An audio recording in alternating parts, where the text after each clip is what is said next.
Olá, eu sou a Maria Neves e hoje terei a vossa voz nesta sessão de ciclo de entrevistas da Sentença Política, dinamizado pelo jornal académico Voz da Academia. Aproveito para cumprimentar todos aqueles que estão a assistir em direto e, claro, todos os que mais tarde terão a oportunidade de ver esta entrevista através de gravações. Muito obrigada pela vossa presença e, sobretudo, pelo vosso interesse. Este episódio especial terá uma duração de 45 minutos e iremos debater e explicar o atual Orçamento de Estado. Posto isto, hoje temos aqui connosco Sofia Pereira, deputada do PS, Carolina Marques, deputada do PST, Jorge Miguel Teixeira, deputado da Iniciativa Liberal, e Vítor André, diretor nacional da Voz da Academia e fundador da mesma. Muito obrigada pela vossa disponibilidade. Vamos então passar já às perguntas. Na primeira ronda, iríamos perguntar-vos qual é a vossa avaliação global do Orçamento de Estado para 2026. Carolina, por favor. Sou eu? Muito bem. Boa noite a todos. Boa noite aos meus colegas de painel. Mais uma vez, muito obrigada pelo convite. Relativamente à avaliação ao Orçamento de Estado, apraz-me dizer que a nossa avaliação ao Orçamento de Estado para 2026 é muito clara. Este orçamento é responsável, é um orçamento transparente e que finalmente começa a aliviar a vida das portuguesas e dos portugueses. É um orçamento, como eu já disse, transparente, comparativamente àquilo que nós tivemos nos anos passados, enquanto o Partido Socialista governava.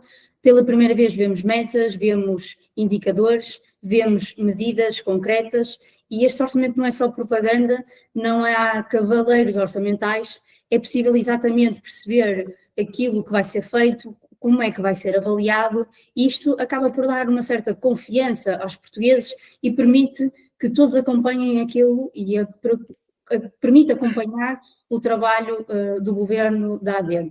É um orçamento sério, é um orçamento responsável, é virado para as pessoas, é um orçamento sem dramas, permite uma estabilidade, permite previsibilidade, baixa impostos, aumenta pensões, aumenta salários, há um investimento público, nomeadamente na administração pública, e vê a dívida pública a baixar. E há que frisar que o cidadão comum vai perceber melhor onde e com que objetivo é aplicado o seu dinheiro. E acho que isto é importante frisar. Esta é, no fundo, a avaliação que se faz ao Orçamento de Estado.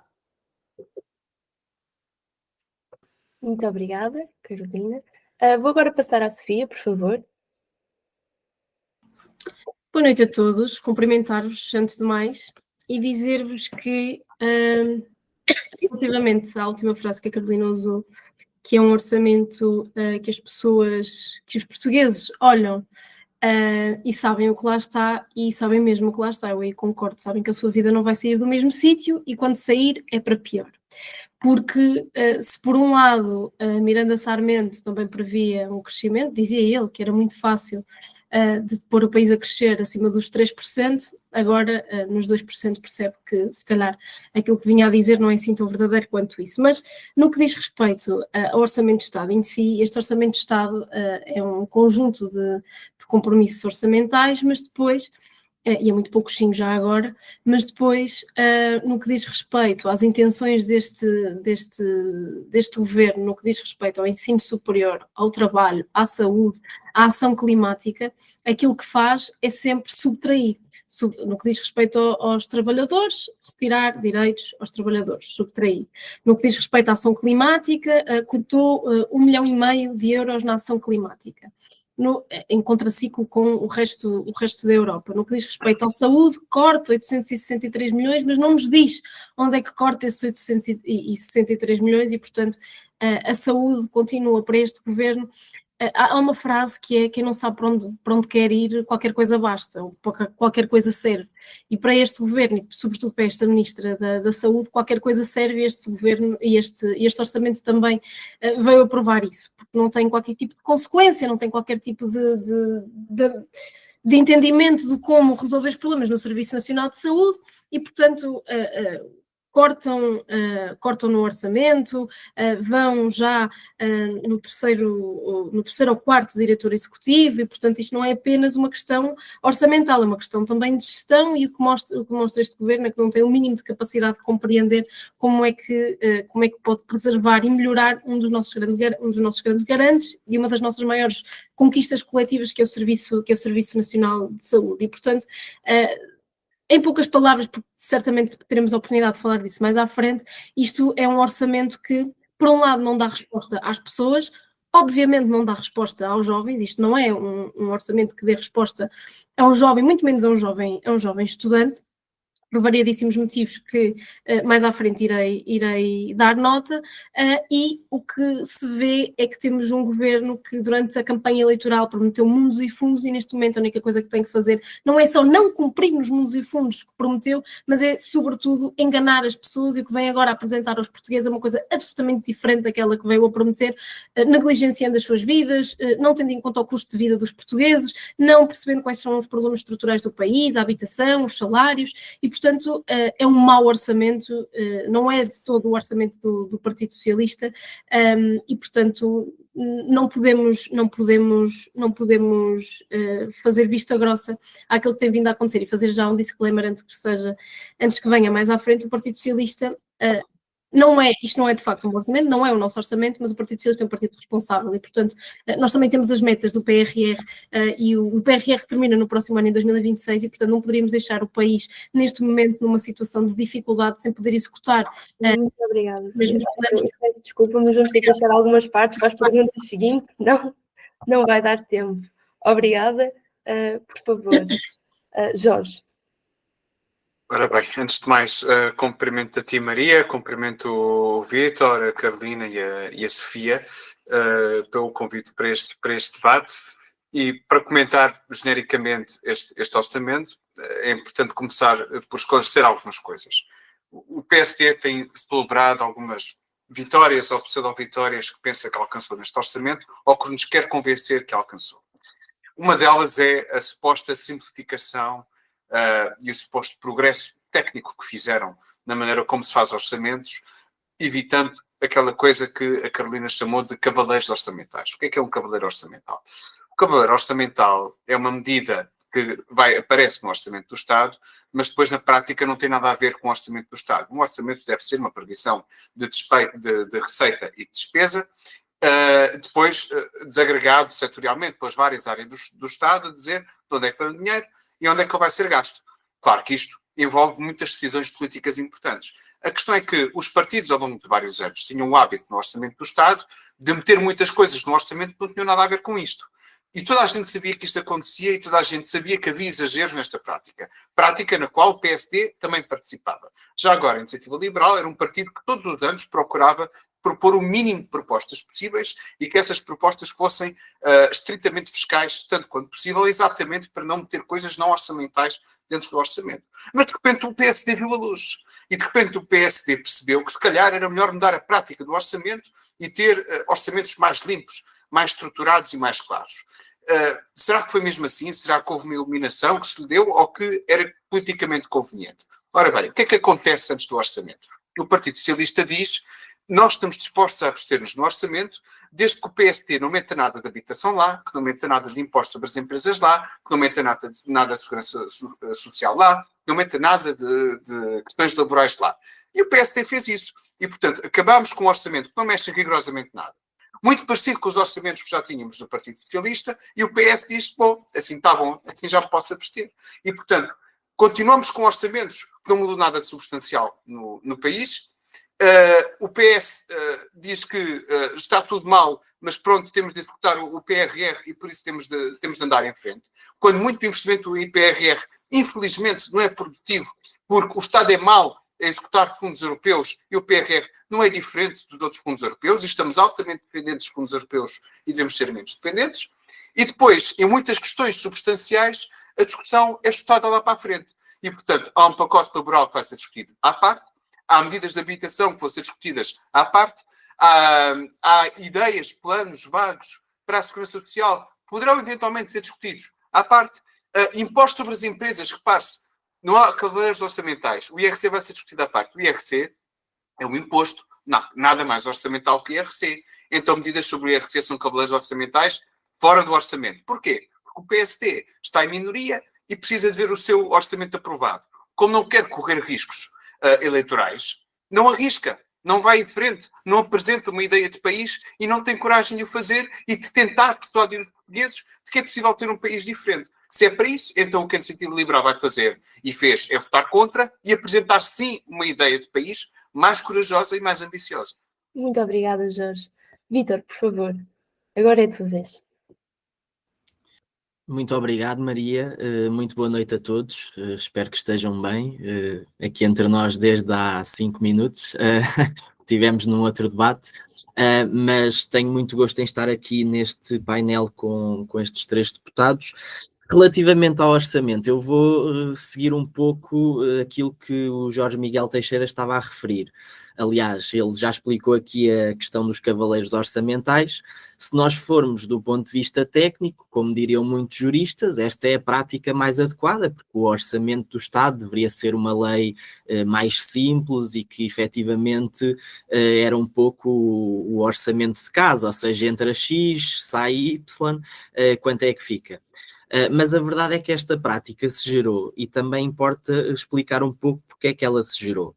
Só há uma oportunidade no ano que os partidos têm, nomeadamente partidos com menos força parlamentar, de discutir qualquer assunto. E essa oportunidade é efetivamente esta época do Orçamento do Estado. Porquê? Porque os agendamentos, para aqueles que nos ouvem, têm um conjunto de regras e a ordem de trabalhos da Assembleia da República não é necessariamente tudo aquilo que todos os partidos pretendem, porque isso seria impossível. E, portanto, os partidos começaram a ver aqui a hipótese de aprovar as suas propostas, de fazer as suas bandeiras eleitorais, e, aliás, basta ir às redes sociais de todos os partidos para perceber que esta é a fase do ano em termos da política de muitas destas forças.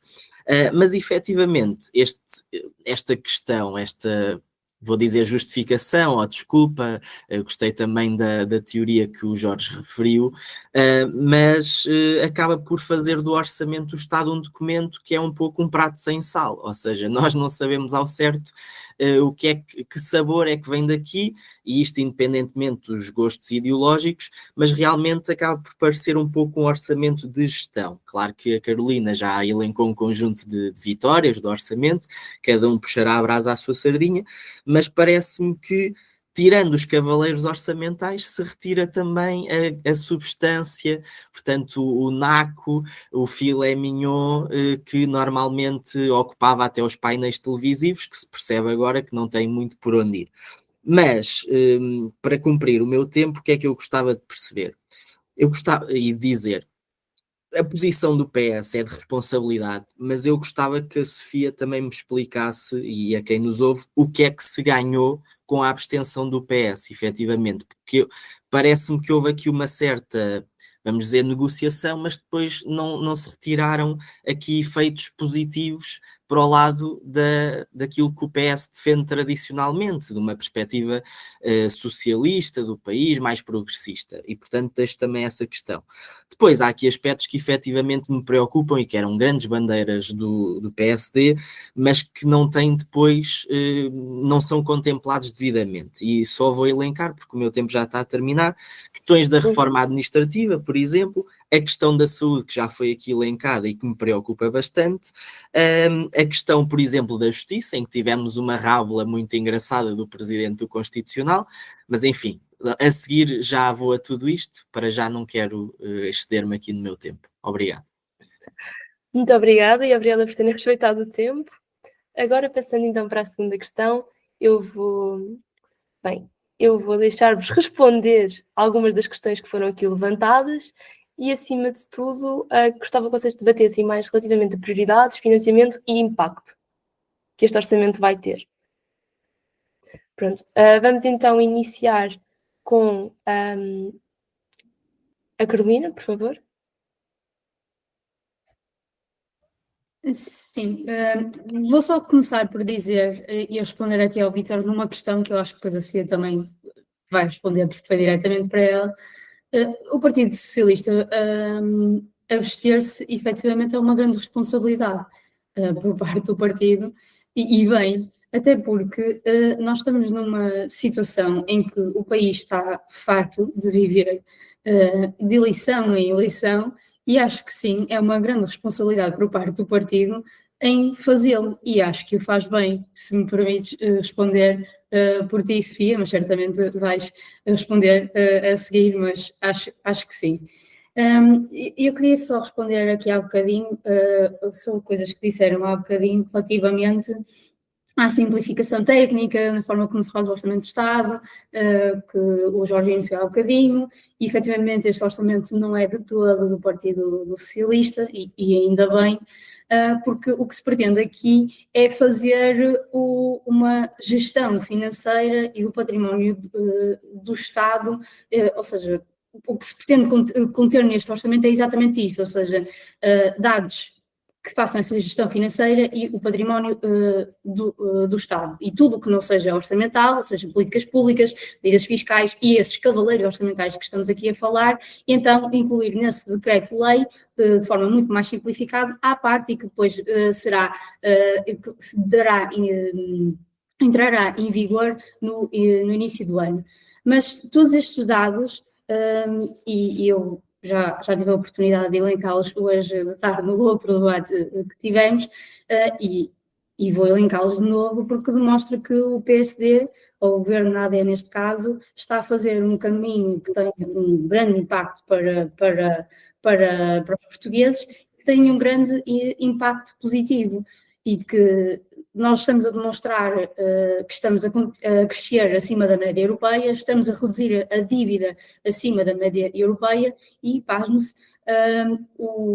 nós temos um valor neste momento de desemprego que nunca tínhamos chegado. Estima-se, por exemplo, que o nosso crescimento económico será em 2026 de 2,3%, o nosso excedente orçamental será de 0,1%, que a nossa dívida pública chegará perto dos 88%, e nós hoje, inclusive, já falámos relativamente a isto. Nós temos um reconhecimento, não, eu já vou terminar, desculpa, Maria, nós temos um reconhecimento não só por parte dos portugueses, nas eleições legislativas de 2025, que a AD efetivamente cresceu muito e que tem confiança dos portugueses, mas também nós temos um reconhecimento externo, não só das agências de rating, do FMI, da OCDE, de que efetivamente Portugal está aí por um caminho certo e um caminho de crescimento positivo.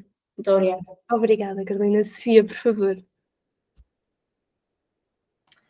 Olha, em relação à posição do Partido Socialista, o Partido Socialista, e eu vou reiterar aquilo que disse ainda há pouco, o que tem habituado aos portugueses é que, independentemente de, às vezes, as decisões ou posições do Partido Socialista deixarem as pessoas mais ou menos felizes, há uma coisa que habituaram, foi a responsabilidade. E essa responsabilidade é importante. O Jorge se ria-se há pouco, e eu percebo porque é que o Jorge se ri. Mas a verdade é que o Partido Socialista, com um partido com tanta história e em quem os portugueses confiam no final do dia e sabem o que é que contam da parte do Partido Socialista, não podiam contar com uma coisa diferente. Não podiam contar que o Partido Socialista, depois de um período sucessivo de instabilidade, fosse contribuindo para ela. Mas a verdade é que também, e na especialidade, o que fez foi apresentar um conjunto de propostas que pudessem melhorar a vida das pessoas, a vida das empresas, a vida das famílias, a vida dos jovens, e, portanto, a responsabilidade não é sinónimo de inação, e, portanto, o Partido Socialista, por um lado, responsável a não mergulhar o país numa instabilidade política novamente, mas, por outro lado, a garantir que fazia propostas, e eu aqui posso até dar-vos nota de várias das que deram...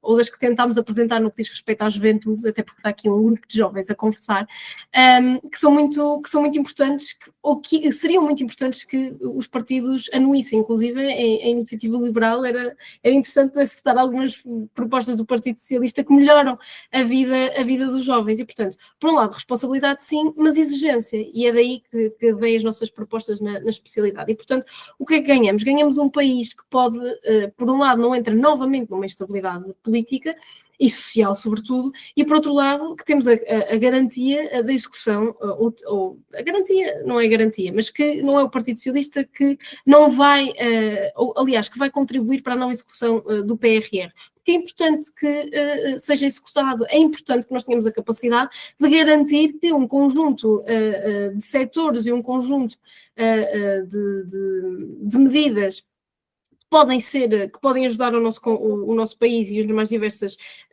áreas em que assentam, que são de facto concretizadas. E, portanto, também dizer que o Governo e a AD, neste caso, o Governo da AD e o PSD não têm desculpas agora para não governar e não governar bem. E, portanto, o meu medo, enquanto jovem, mais do que como militante do Partido Socialista, tenho medo quando o Luís trabalha. Anda sistematicamente a pedir para trabalhar, mas quando trabalha mal. Sim, eu peço imensa desculpa, mas eu vou ter que deixar perguntar ao Jorge. Obrigada. Por favor, Jorge. Pronto, a Sofia obrigou-me agora a discutir o posicionamento do Partido Socialista, mas eu faço isso com gosto. Agora é assim, não é o meu papel dar a tática. Não é o meu papel dar a tática ao Partido Socialista, mas vamos lá ver uma coisa. O PRR é uma desculpa. Quer dizer, ou então não percebo, porque é assim, o normal, em situações destas, em parlamentos onde não há uma maioria e é preciso passar um orçamento, que os partidos negociem. Mas o Partido Socialista não negociou nada. O Partido Socialista adiantou-se com a abstenção e depois deixou o orçamento correr e agora mete as suas propostas. Mas o sentido de voto do Partido Socialista no final deste processo todo vai ser idêntico àquele que anunciou no início. Portanto, eu nem sequer sei qual é o poder negocial do Partido Socialista agora para tentar convencer o PSD de passar, seja que proposta for que quer passar. Porque o normal era a negociação ter acontecido antes. Aliás, Pedro Nuno Santos, quando era secretário-geral, tentou fazer isso, depois deixou de tentar, depois tentou outra vez e depois disse, olha, não quero saber, abstenho. Foi o que aconteceu no ano passado. Bom, mas esteve quase lá. Mas o Partido Socialista não se consegue pôr numa posição de tentar negociar, taco a taco, com o Governo, um conjunto de propostas que lhe permitam viabilizar um orçamento. Não. Houve uma desculpa, porque, enfim, haveria instabilidade interna, não estava perto das autárquicas, provavelmente eram as autárquicas, dizer, bem, o dinheiro do PRR precisa de entrar, não é por nós que não entra. Mas, quer dizer, o dinheiro do PRR não deve determinar como é que se vota sobre um orçamento do Estado e as opções políticas fundamentais de um governo. Agora, o Partido Socialista absteve-se de negociar. É uma opção sua, mas foi isto que aconteceu. Agora, isso é um problema, sobretudo, do Partido Socialista, porque longe de mim querer que as medidas do Partido Socialista passem. Agora, para fazer só um comentário àquilo que tinha dito o Vítor há pouco sobre os cavaleiros orçamentais, é importante esclarecer isto. O motivo pelo qual os partidos propõem muitas coisas no orçamento do Estado não é exatamente porque é o melhor momento para os pequenos partidos. É porque existe uma regra dentro do Parlamento, que é a chamada norma travão, que basicamente diz que todas as medidas que tenham impacto orçamental têm de ser discutidas dentro do orçamento do Estado e não fora. Claro que o problema desta norma é que há muitas coisas que são dúbias. Não se sabe se tem, quer dizer, não se sabe se entra ou não dessa regra, e depois acaba por isto tudo parar ao orçamento do Estado. Qual é o problema agora? O problema é que o Governo está a dizer, nós não queremos cavaleiros orçamentais, e então vamos ficar com uma série de medidas que não entram no orçamento ou não são discutidas no orçamento, porque o PSD acha que não devem estar lá, mas também não podem ser discutidas fora do orçamento, porque há a norma travão. Portanto, se quisermos começar a discutir as coisas assim, vamos ter de mudar o funcionamento dos trabalhos da Assembleia da República. O PSD não apresentou nenhuma proposta quanto a isto, porque aquilo que me parece é que o PSD não pensou muito sobre isto. O PSD fez o orçamento que lhe convinha apresentar agora. Se para o ano for politicamente conveniente fazer um cheio de cavaleiros orçamentais, eu tenho a certeza que será capaz de o fazer. Jorge, muito obrigada. Peço desculpa. Vítor, por favor. Sim, enfim, há muito a dizer, mas vou começar pelo seguinte. Eu não digo que a abstenção do PS não seja de responsabilidade. Eu acho que sim, e que isso é uma boa tese também a defender neste momento político do Partido Socialista. Só que o que é que me parece? É que efetivamente, e aqui lá está, sou forçado a concordar com o Jorge, mas até por motivos diferentes, conhecendo-nos nós bem um ao outro. É que realmente o Partido Socialista, quando fez esta decisão, foi uma decisão feita não sei se com o nível de discussão suficiente, porque o PS vinha da crise da sucessão, vou-lhe chamar assim, o José Luís Carneiro não estava há imenso tempo ainda in office, e talvez esta tenha sido a saída mais fácil, porque aquilo que me preocupa não é que seja responsabilidade ou não, é o que é que o país ganhou na visão do PS com esta abstenção. Podem-me dizer, e eu aceito essa justificação, ganhou a execução total ou 99% do PRR. E se me disserem isto, ok, eu posso discutir se efetivamente valeu ou não a pena face ao que podia ter ganho. Agora, com os dados que eu tenho, parece-me que o PS realmente não conseguiu incluir ali nada, e mesmo daquilo que eu tenho analisado dos telejornais, dos jornais, etc., não houve ainda nenhuma grande bandeira do PS que tenha sido aprovada neste procedimento orçamental. Mas se houve, pronto, temos aqui a pessoa ideal para também nos esclarecer. Agora, o que é que realmente me parece? O Orçamento do Estado não é ambicioso para nenhum dos três lados, e aqui há efetivamente três lados. Não é ambicioso para o lado do PSD Core, vamos dizer assim, ou seja, um orçamento à PSD, com as bandeiras todas do PSD, etc. Já vimos que não é também ambicioso para o lado mais liberal, porque aqui o Jorge Miguel Teixeira já acabou de manifestar toda a sua opinião e a Iniciativa Liberal vota contra, e não é ambicioso para o lado mais progressista, que supostamente seria representado então pelo um potencial acordo com o PS. E ainda há um quarto lado, agora que penso bem nisso, que é, não é ambicioso também reformas estruturais, porque ainda no outro dia o Almirante falou de que o governo, o povo é sábio, deu a oportunidade ao governo de governar ao centro, que eu achei um bocado estranho, porque seria sempre centro-direita, centro-esquerda, ou ao centro-direita, que ele confundiu o Chega com o partido de centro-direita, pelos vistos. Mas nem para isso também serviu. A Maria já me vai mandar calar, portanto fico-me por aqui. Desculpa. Força. Mas realmente temos que continuar a seguir com as questões. E agora perguntava então quais são os principais aspectos deste Orçamento de Estado que são mais relevantes para a juventude e para o ensino superior, principalmente porque estes temas parecem quase como um cavalo de Troia e que nunca são realmente desconstruídos. Por favor, Carolina, podes começar. Sim. Sou eu que começo outra vez? Deixa estar. Sofia, por favor. Ora bem, então, em relação à educação, ensino superior, juventude, permitam-me que gaste um bocadinho mais de tempo com educação e ensino superior, porque aquilo que tem vindo a acontecer, e isto dito por alguém que não saiu assim há tanto tempo do ensino superior, deixa-me um bocadinho revoltada, que algumas temáticas acabam por passar um bocadinho ao lado. Eu posso elencar aqui algumas.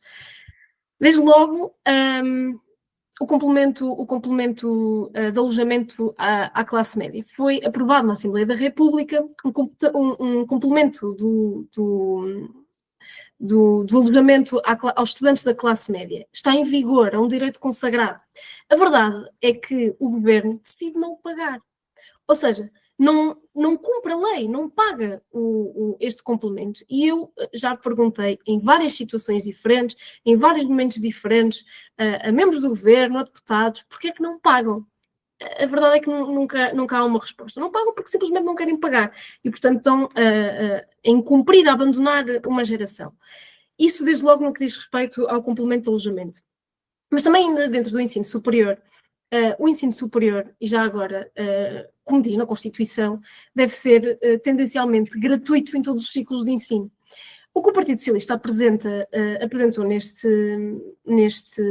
Orçamento do Estado é que deixe de existir a propina mínima, porque a propina mínima é já criar um pressuposto de que o ensino superior nunca será gratuito, e a nossa intenção é que seja gratuito, e por outro lado, garantir que não se paga mais propinas neste país. Se me perguntam a mim, secretária-geral da Juventude Socialista, eu quero o fim da propina, que ninguém tenha que pagar a propina numa licenciatura no nosso país e que se ponha um teto nos mestrados de 2.500 euros para garantir que ninguém fica vedado do segundo ciclo de estudos no ensino superior por falta de dinheiro. Mas no contexto em que vivemos neste momento, em que temos uma secretária de Estado do Ensino Superior que não a choca, por palavras dela, que um jovem estudante de uma universidade pública tenha que recorrer à banca para poder pedir um empréstimo para pagar os seus estudos, então neste momento o que nós temos que garantir é pelo menos que não se aumenta mais as propinas no nosso país. E o Partido Socialista fê-lo neste orçamento do Estado. Mas não esquecer, e eu acho que é importante, e deixa-me só terminar, é mesmo muito breve, só terminar com o tema dos mestrados. E tem passado um bocadinho ao lado das pessoas.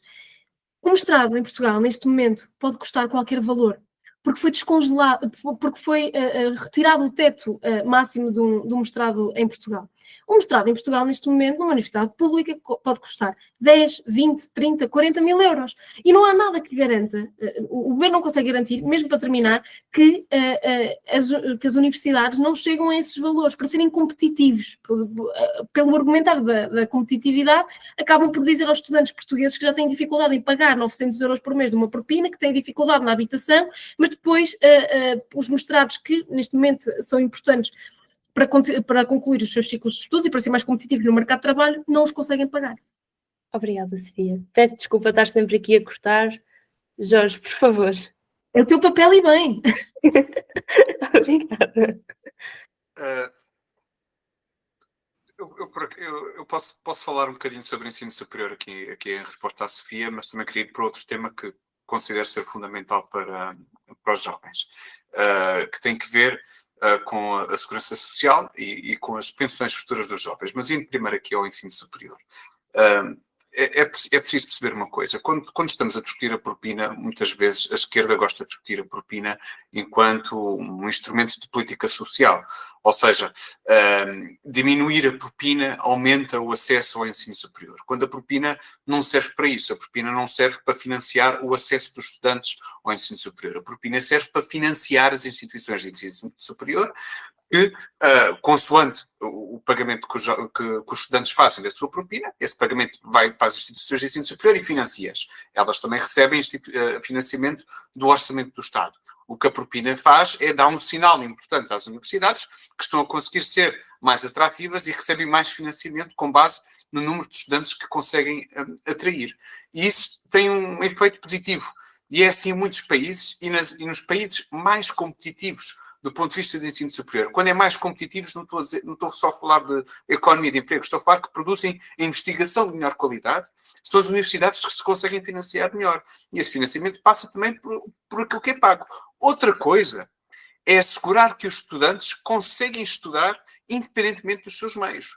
E isso pode ser assegurado independentemente do valor da propina. Porque a propina pode subir 13 euros, que é o que aconteceu. Subiu 13 euros.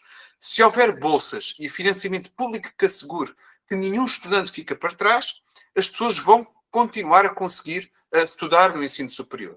Até porque os maiores custos que os estudantes têm quando estão no ensino superior não são o custo da propina. A propina é uma pequena componente, todo um orçamento anual, que se incluir habitação, então, é ínfimo. Se não for um estudante deslocado, ainda assim há muitas despesas relacionadas com deslocações, com roupa, com comida, que superam e muito a despesa que é feita com a propina. Portanto, esta não é a discussão mais importante. A discussão mais importante é um modelo de ação social e de bolsas que temos e de apoio ao financiamento dos estudantes que nós temos. Agora, ainda tenho um bocadinho de tempo. Ainda podes mais um bocadinho, mas... Então eu queria só falar de uma proposta muito importante da Iniciativa Liberal, que infelizmente foi rejeitada por todos os partidos, que é a criação de contas poupança e investimento isentas de imposto. Isto é uma coisa que existe no Reino Unido e na Suécia e em muitos outros países europeus, que é basicamente, há uma componente do ordenado das pessoas, que essas pessoas, isenta de impostos, que essas pessoas podem usar para aplicar e para investir para o seu futuro, para a sua poupança. E não mexem nesse investimento ao longo do tempo. E isto é um instrumento fundamental para encorajar as pessoas a fazerem investimentos produtivos para o futuro, para que consigam ter uma reforma melhor. Nós, neste momento, estamos a braços com problemas de sustentabilidade de segurança social. E este governo, apesar de ter umas coisas no programa eleitoral, ainda não fez nada, nem deu sinais que ia fazer. E depois rejeita uma proposta de iniciativa liberal que poderia ser fundamental para começar a dar aos jovens ferramentas para começar a investir e poupar para o futuro. Portanto, Obrigada, do ponto de vista daquilo que é mais importante para os jovens, que é assegurar que no seu futuro vão ter boas condições de vida, o governo, infelizmente, deu um passo atrás. Muito obrigada, Jorge. Vítor, por favor. Sim, sobre juventude e ensino superior, eu vou recuperar aqui um artigo que escrevi há um bom tempo, foi em agosto, que era sobre ensino superior. Na altura escrevi para o Expresso e acabava com uma questão que era: conseguirão Montenegro e Fernando Alexandre demonstrar que é possível a um governo de centro-direita não contribuir para a elitização do ensino superior? Infelizmente para os estudantes a resposta é que não, porque mais uma vez temos um governo de centro-direita, e aqui lá está, há pouco concordei com o Jorge, neste caso tenho que concordar naturalmente com a Sofia, porque é a minha posição na matéria. Sempre que nós temos um governo que vá do PSD para a direita, há retrocessos nesta matéria, em meu entender. Há pouco falou-se da questão da dívida pública e que estamos a fazer um grande trabalho a diminuir a dívida. É importante nós diminuirmos a dívida, sem dúvida nenhuma, principalmente aquilo que gastamos no serviço da dívida, que às vezes é mais ainda, e os juros mais ainda do que a própria dívida. Mas o Estado não está a fazer o seu papel se realmente o que faz é retirar financiamento na prática, porque não acompanha o ritmo necessário para reforçar o ensino superior e, portanto, tem vindo a retirar percentualmente financiamento. E para os estudantes, a questão da propina, e eu aí concordo, não é a maior crise neste momento para um estudante de ensino superior. O grande problema é a habitação, e se calhar daqui a pouco já falaremos mais sobre isso, mas a propina, o sinal que foi dado, e bem, porque foi já atrasado nos governos de António Costa, é o sinal certo. Como disse a Sofia, a Constituição é muito clara. Nós temos de rumar a um ensino superior gratuito, tal como é o ensino até ao ensino secundário. E esse deve ser o nosso objetivo. Não é necessariamente por existir propina que o ensino superior é melhor, porque ao contrário do que foi referido, a propina não é universalmente aceite como o sistema para financiar o ensino superior.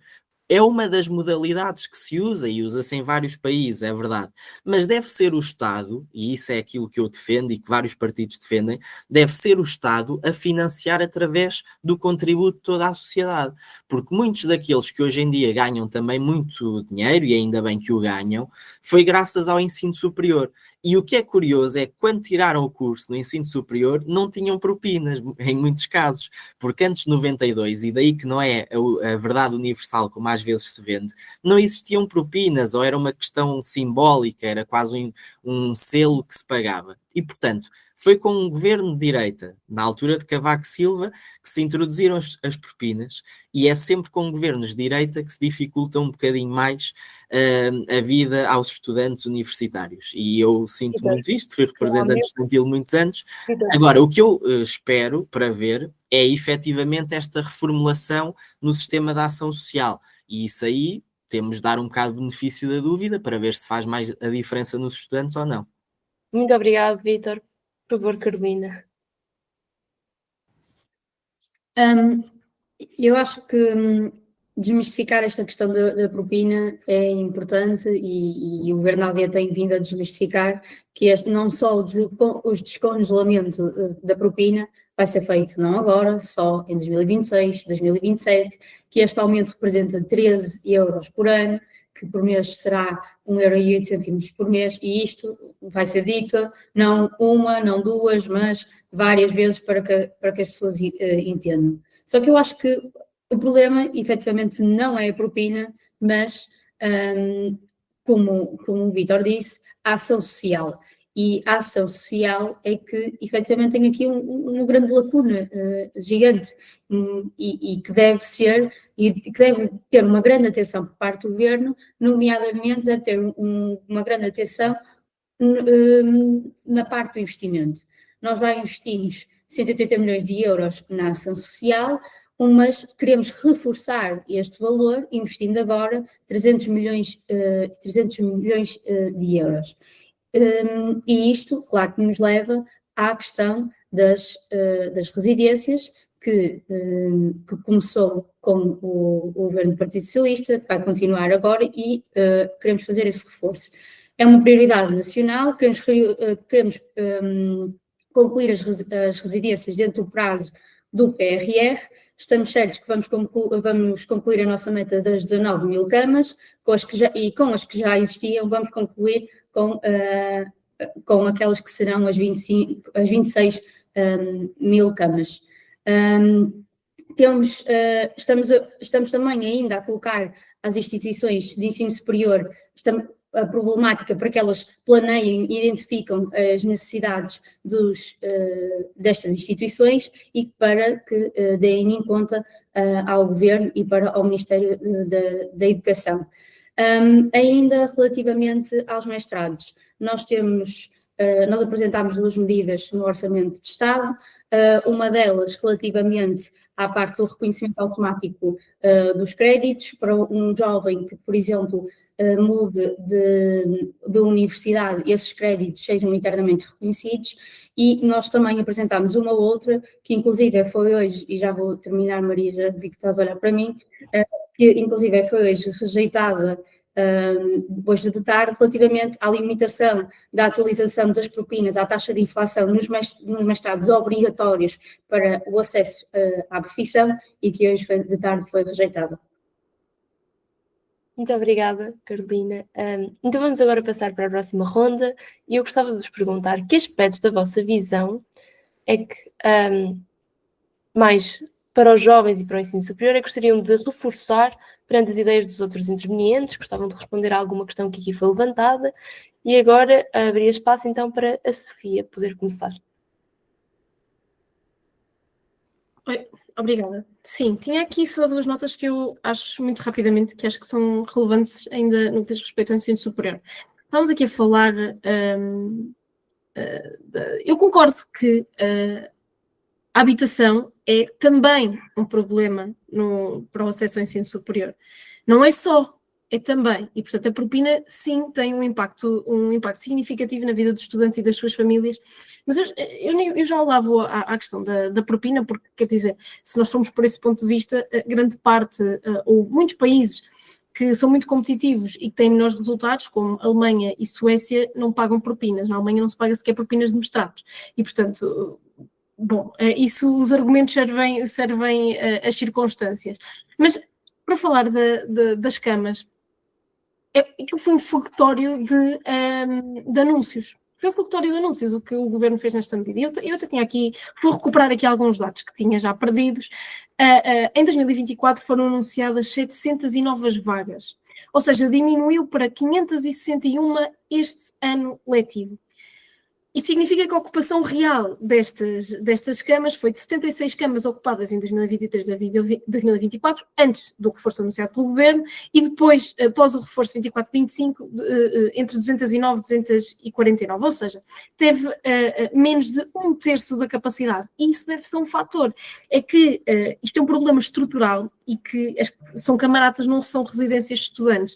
O Governo muitas vezes tentou vangloriar-se pelas medidas paliativas que vinha a ter nesta matéria, desde logo os acordos com a Movijovem e com o Inatel, mas depois não tinham condições sequer sanitárias para que os estudantes pudessem lá estar, foram relatados pelos próprios estudantes e, portanto, isto não é uma luta partidária, é quem teve a infelicidade de ser obrigado e forçado a estar nessa situação. E, portanto, o que o Governo tem vindo a dizer aos estudantes, seja através do não pagamento do alargamento do subsídio de alojamento, seja através do aumento das propinas, porque isto agora são 13 euros, agora. Mas o que este Governo nos vem dizer é aquilo que não tem coragem de dizer alto em bom som, é que é ideológico, tem uma visão para o ensino superior e que deve ser um privilégio e nunca de acesso a todas as pessoas, e que ninguém fique para trás por falta de possibilidade de pagar o acesso ao ensino superior, porque, aliás, o Sr. Ministro Fernando Alexandre já teve a oportunidade, descaiu-se numa entrevista onde disse que não tinham que estar todos a pagar pelo privilégio de estudar no ensino superior. É a diferença entre nós, e terminando por aqui, porque imagino que o meu tempo nesta ronda esteja a terminar, é a diferença entre nós, é que nós achamos que o ensino superior deve ser garantido a todos os jovens que queiram ingressar no ensino superior, e é uma aposta na nossa geração, uma aposta no nosso país. Para este Governo e para Fernando Alexandre e para Luís Montenegro é um investimento que só pode ser feito para aqueles que o podem pagar, e não é de todo uma visão de igualdade de oportunidades, mas sobretudo igualdade daqueles que podem pagar desde logo o acesso ao ensino superior e têm condições para poder frequentá-lo. Isso não é o país que nós queremos de todo. Muito obrigada, Sofia. Agora vou passar então para o Jorge. Jorge, por favor. A Alemanha não tem dos sistemas de ensino superior mais competitivos da Europa. Na realidade, a Alemanha tem estado num mau lugar nesse ponto de vista nos últimos anos. Portanto, a Suécia também não. Os países mais competitivos, na realidade, são a Holanda, e a França até consegue estar melhor. A Holanda também é gratuito. Mas não é gratuito, pelo menos para tudo. Agora, seria importante falar sobre habitação aqui, porque foi um tema que não foi aflorado, e dizer o seguinte: o problema da habitação em Portugal está bem identificado há muitos anos. O que aconteceu nos últimos 10, 15 anos foi que nos grandes centros urbanos começou muita gente a querer vir viver. Portanto, estamos a falar de pessoas que vêm do interior para o litoral, estamos a falar de pessoas que vêm de fora, mais ricas, mais pobres, que querem vir viver para Portugal. Tudo isso criou uma dinâmica de imensa procura no mercado de habitação em Portugal, e a nossa resposta do ponto de vista da oferta foi muito fraca. Para vos dar um exemplo, há cerca de 20 anos construía-se a um ritmo de cerca de 120 mil casas por ano. 100, 120 mil casas por ano. Hoje em dia está-se nos 20, 30. E, portanto, nós não estamos a conseguir responder à enorme procura que existe por casas no mercado, e como consequência disso os preços sobem. E hão de continuar a subir enquanto houver alguém que consegue comprar ou arrendar essas casas. Ou enquanto a resposta não acompanhar a procura que há. Ora, quando a Iniciativa Liberal começou a dizer isto, toda a gente dizia que essas respostas demoram muito tempo a serem feitas. A questão é que a Iniciativa Liberal começou a falar nisto há 6, 7 anos. Se há 6, 7 anos tivessem sido tomadas medidas para ser mais fácil e mais barato construir em Portugal, nós hoje em dia já teríamos muito mais casas no mercado e já estávamos muito mais perto de resolver o problema. E agora, mesmo assim, quando temos um governo que pareceu ter sinal de ter compreendido o problema, até o Partido Socialista, mais para o fim, começou a reconhecer que havia um problema de oferta e depois disse que seria a habitação pública e agarrou no EPRR e inventou 26 mil casas. E 26 mil casas é o que o país constrói num ano. Portanto, é uma gota no oceano daquilo que é necessário do ponto de vista da oferta. Mas o PSD, tendo percebido isto, sim, vou já terminar, disse que iria baixar o IVA da construção, uma proposta inicialmente da Iniciativa Liberal, lá com os limiares e rendas moderadas que eles inventaram, que não fazem sentido nenhum, era para baixar para todos, ponto final, mas depois não o fizeram. E os investidores ficaram todos à espera que o governo avançasse com a medida. Pois enquanto o governo agora não baixar até aos 6%, vai haver muitos projetos que vão ficar no papel porque vão estar à espera da redução deste imposto. Portanto, a situação da habitação, por responsabilidade do governo da AD, ficou pior no último ano, o que é um milagre para um governo que dizia que vinha aumentar a oferta de habitação em Portugal. Muito obrigada, Jorge. Vítor, por favor.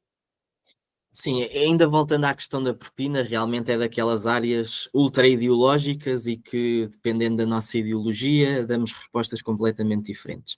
Mas há aqui alguns aspectos, há 3 aspectos que eu não posso deixar de referir.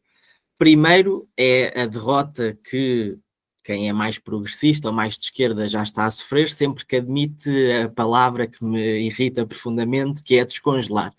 Não é descongelar, isto descongelar foi um termo que se passou a utilizar precisamente para dar uma ideia de que andámos a fazer, entre aspas, um favor de não aumentar as propinas. Portanto, é aumentar, e se formos ver, pode ser um valor quantitativamente pequeno, mas percentualmente tem significado, no princípio tem significado, e no princípio o que significa é que estamos a ir no sentido contrário àquele que a própria Constituição e que o legislador constituinte na altura entendeu ser o adequado, e portanto contra esse facto acho que ninguém o contesta.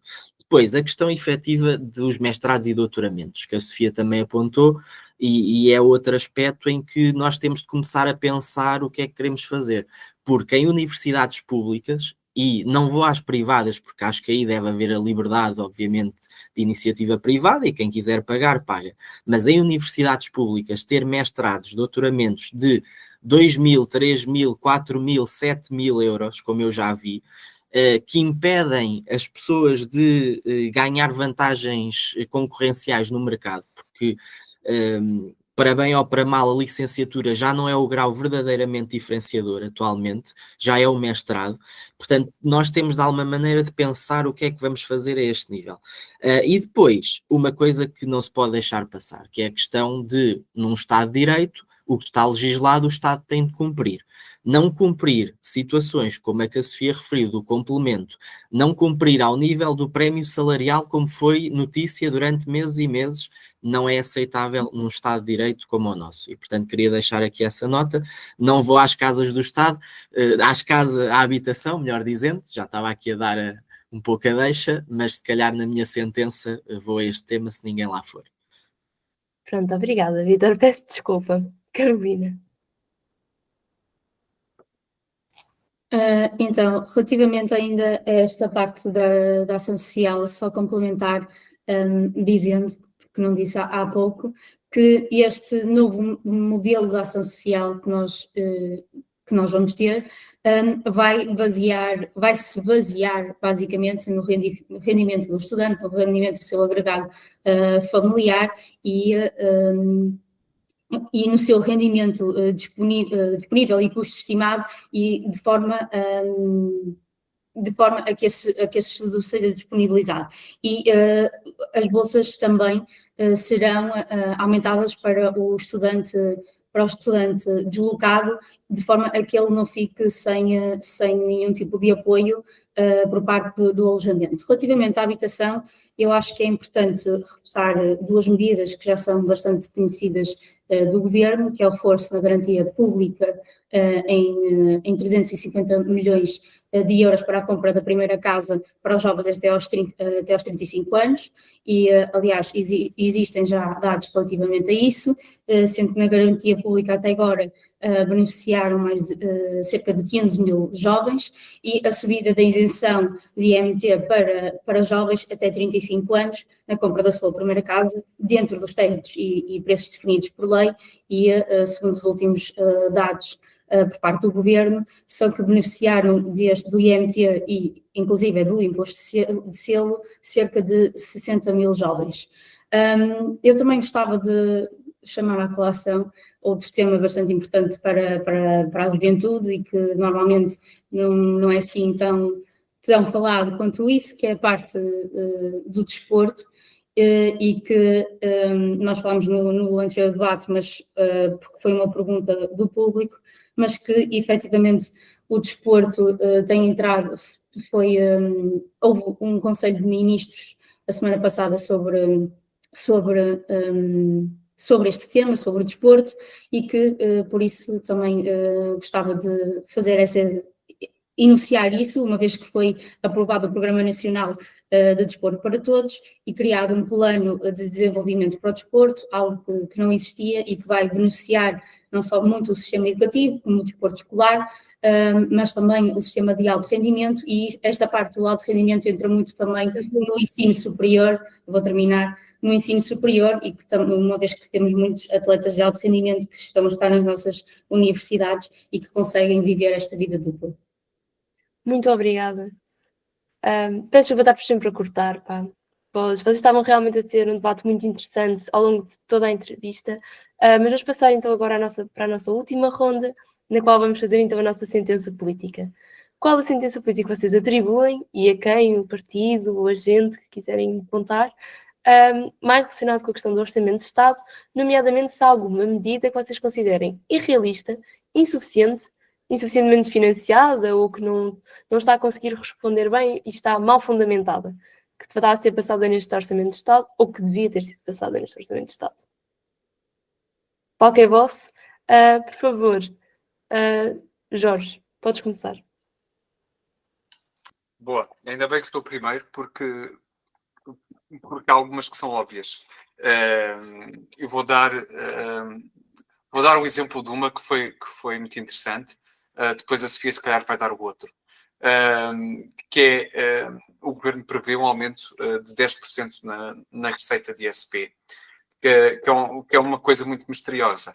porque aumentos de receita podem vir de várias maneiras, especialmente no imposto como o ISP. O ISP é o imposto que as pessoas todas pagam quando vão à bomba, não é? Quando põem gasóleo ou gasolina no carro.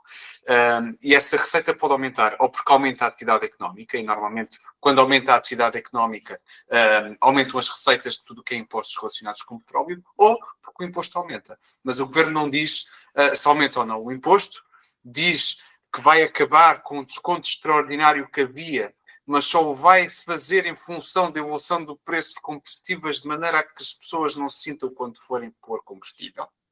Mas depois não sabemos se vai fazer alguma coisa ou não. Mas diz que vai aumentar a receita. Mas ninguém sabe como é que isso vai acontecer. E, portanto, ficamos sem saber se há um aumento ou não de impostos indiretos. E isto é um imposto que é muito importante para os portugueses. Porque, infelizmente, rapidamente, mesmo a concluir, porque, infelizmente, a rede de transportes públicos em Portugal não é boa. Há muita gente que depende de carro para fazer a sua vida e, portanto, todas as pequenas variações que existam no ISP têm muito impacto na vida das pessoas e o Governo lança um orçamento sem dizer que impacto é que esse orçamento vai ter nas deslocações diárias que muitos portugueses, infelizmente, têm de fazer todos os dias. Obrigada, Jorge. Por favor, Vítor, podes começar. Sim, a minha sentença desta semana é condenar todos os partidos da Assembleia da República a entenderem-se em matéria de habitação. Porquê? Porque é daquelas áreas em que eu acho que não há apenas um que tenha a razão. Eu acho que as medidas de vários partidos podem complementar-se, e era o que eu estava a dizer há pouco, que é, primeiro que tudo, o Estado tem de fazer a sua parte. Eu aí concordo, eu defendo um Estado tenha alguma força, alguma dimensão, mas isso é para o bom e para o mau. E, portanto, neste caso há centenas de edifícios públicos que estão devolutos, estão por ser usados, isso é uma parte da solução, mas a parte da solução... Desculpa, Jorge, não percebi. Pronto, mas parte da solução também... Portanto, os outros partidos é que se têm que entender com a iniciativa liberal. Pronto, depois no tempo extra já dirás mais. Mas isto é o início, acho que os privados também têm um papel nesta matéria e aí em parceria desde logo com o Estado, como eu estava a dizer há pouco, se o Estado sozinho não consegue, concessione, faça parcerias com as autarquias locais, que muitas delas agradecem também, etc. E claro, há uma parte da regulação, e aqui já não vai agradar tanto ao Jorge, já vai agradar se calhar a outros públicos, mas também tem de haver alguma regulamentação extra em certas atividades económicas, mas isto para dizer e para concluir, entendam-se, por amor de Deus, é a minha sentença e espero que nós consigamos, porque isto já não é um pequeno problema, isto é realmente uma emergência para jovens como nós, para os nossos amigos, para a nossa família. Portanto, fico-me por aqui. Muito obrigado. Obrigada. Carolina, por favor. A minha sentença política não vai propriamente para uma medida, porque acho que é legítimo cada partido apresentar as suas medidas conforme a sua visão. Eu acho que a minha sentença política vai propriamente para a postura que, desculpa, Sofia, para a juventude, para a postura que a juventude socialista tem tido na forma como desvirtua as medidas que o governo tem para os jovens e é para aí que a minha sentença política vai. Muito obrigada, Carolina. Pronto, a Sofia? Obrigada. Muito me satisfaz que o governo fique insatisfeito com a oposição da juventude socialista. Alguma coisa estamos a fazer certo. Enquanto nós garantimos que os jovens têm uma voz e que podem melhorar as suas vidas, o governo faz o oposto e, portanto, cada um tem aqui a sua função, uns melhor, outros pior. A minha sentença vai mesmo para o Luís Montenegro, já agora. A minha sentença com o Luís Montenegro, primeiro-ministro, já que estamos a falar a propósito do Orçamento do Estado, é que começa a dizer a verdade. E já agora que temos aqui uma deputada do PSD que também possa passar essa sentença que já aqui na nossa entrevista podemos relatar. porque mentiu aos jovens na habitação, mentiu aos jovens no ensino superior, mentiu aos portugueses na saúde, mentiu aos portugueses no trabalho. Portanto, a única coisa que tem vindo a fazer é mentir aos portugueses sucessivamente. A minha sentença é que passa a dizer a verdade. E já agora também, pegando na deixa do Jorge, o Partido Socialista apresentou neste Orçamento do Estado a devolução em redução do IVA da receita extraordinária do ISP, curiosamente chumbada pela AD, pelo Chega e pela Iniciativa Liberal. E, portanto, um governo que dizia que não tinha aumento de impostos, de facto, no ISP, dão-nos esse presentinho. Mas depois, quando se pede que devolvam às pessoas esse valor em compensação, não querem fazê-lo. E, portanto, mais uma vez, que digam a verdade aos portugueses, que digam ao que vêm, são ideológicos, puramente radicais, e essa é a minha sentença. Obrigada, Sofia. Obrigada a todos por terem disponibilizado o vosso tempo. Muito obrigada por terem aceito este desafio e terem partilhado connosco as vossas ideias neste episódio que foi muito cativante e interessante. Queria também agradecer a todos os que estiveram connosco pela atenção e pelo interesse em acompanhar mais um episódio da Sentença Política, dinamizado pelo jornal académico Voz da Academia, e apesar de nos termos estendido no tempo, da nossa parte é tudo por hoje. Muito obrigada e até à próxima. Obrigada. Obrigado.